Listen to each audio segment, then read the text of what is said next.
আজকে আমরা শিখব কিভাবে ফর্মের সাহায্যে এমএস এক্সেলে ডেটা এন্ট্রি করা যায়। তো আমি এখানে ফর্মের সাহায্যে ডেটা এন্ট্রি করার জন্য কতগুলো হেডিং লিখে নিয়েছি, serial number, name of employee, department এবং তাদের ডেট অফ জয়নিং। এখন ফর্ম অপশানটি কোথায় পাওয়া যাবে সেটা একটু দেখে নিই। কুইক অ্যাক্সেস টুলবারে ফর্ম অপশানটি তো আমাদের থাকতে পারে, যদি না থাকে যেরকম আমার রয়েছে, তো আমি যদি না থাকে তাহলে কি করব একটু দেখিয়ে দিই। আমি ফর্ম অপশানটিকে সরিয়ে নিচ্ছি, রিমুভ করে নিলাম। তো যাদের থাকবে না ফর্ম অপশানটি কুইক অ্যাক্সেস টুলবারে, তারা কি করবে, কাস্টমাইজ কুইক অ্যাক্সেস টুলবারে ক্লিক করে চলে যাবে মোর কমান্ডস অপশানটিতে। মোর কমান্ডস থেকে আমরা এখানে চুজ কমান্ডস ফ্রম অপশানটিতে নিচে লিস্ট থেকে বেছে নেব অল কমান্ডস। অল কমান্ডস থেকে মাউস স্ক্রল করে আমরা চলে যাব ফ্রম অপশানটিতে। ফ্রম অপশানটিতে ক্লিক করে অ্যাড করে নেব এখানে, তারপর ওকে বাটন প্রেস করে দেব। তাহলেই কুইক অ্যাক্সেস টুলবারে ফর্ম অপশানটি চলে আসবে। এখন ডেটা এন্ট্রি করার জন্য আমরা হেডিংগুলোকে সিলেক্ট করব, সঙ্গে কতগুলোকে রো সিলেক্ট করে নিতে পারি, কিছুটা সিলেক্ট করলেই চলবে। এরপর ফর্ম অপশানটিতে ক্লিক করে নেব, ওকে বাটন প্রেস করলাম। দেখতে পাচ্ছ এখানে একটা ফর্ম অপশান চলে এসেছে ফর্ম। তো হেডিংগুলো রয়েছে লেফট সাইডে, আর সাইডে রাইট সাইডে একটি করে বক্স রয়েছে ডেটাগুলো এন্ট্রি করার জন্য। আমি প্রথমে এন্ট্রিটা করে নিচ্ছি, সিরিয়াল নাম্বার 1 টাইপ করলাম, নেম অফ এমপ্লয়ি, এমপ্লয়ির নাম লিখে নিচ্ছি, ডিপার্টমেন্ট লিখে নিচ্ছি।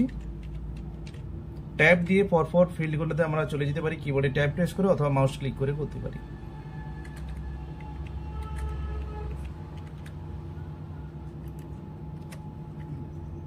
নিউতে ক্লিক করে পরবর্তী রেকর্ডে চলে যাচ্ছি। দেখতে পাচ্ছ নিউতে ক্লিক করার সঙ্গে সঙ্গে রেকর্ডটা এখানে অ্যাড হয়ে গেছে 2 নম্বর রোতে। আরও একটা এন্ট্রি করে দেখবো।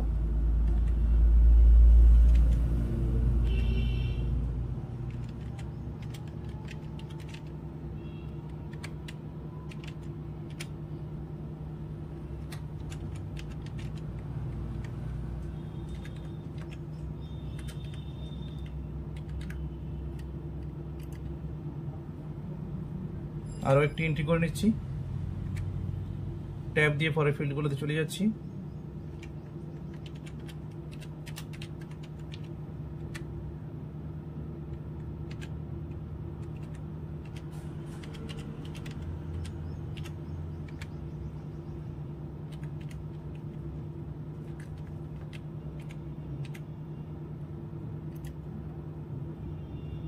তিনটে রেকর্ড এন্ট্রি হয়ে গেছে, দেখতে পাচ্ছ।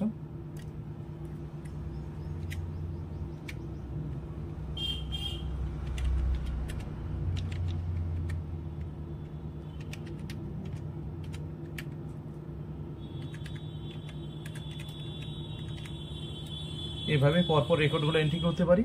আর এখানে ফাইন্ড নেক্সট, ফাইন্ড প্রিভিউ সাহায্যে আমরা আগে পরে করতে পারি খোঁজার জন্য। তো আমি ফাইন্ড প্রিভিউ করে দেখাচ্ছি, যে প্রিভিউ হচ্ছে, ফাইন্ড নেক্সট করলে পরে আসতে পারি। আর কোনো রেকর্ড বাদ দেওয়ার জন্য আমরা ডিলিট ভার্সন ক্লিক করে ডিলিটও করতে পারি। তো এইভাবে আমরা ফর্মের সাহায্যে সুন্দরভাবে ডেটাগুলোকে রেকর্ড করে নিতে পারি।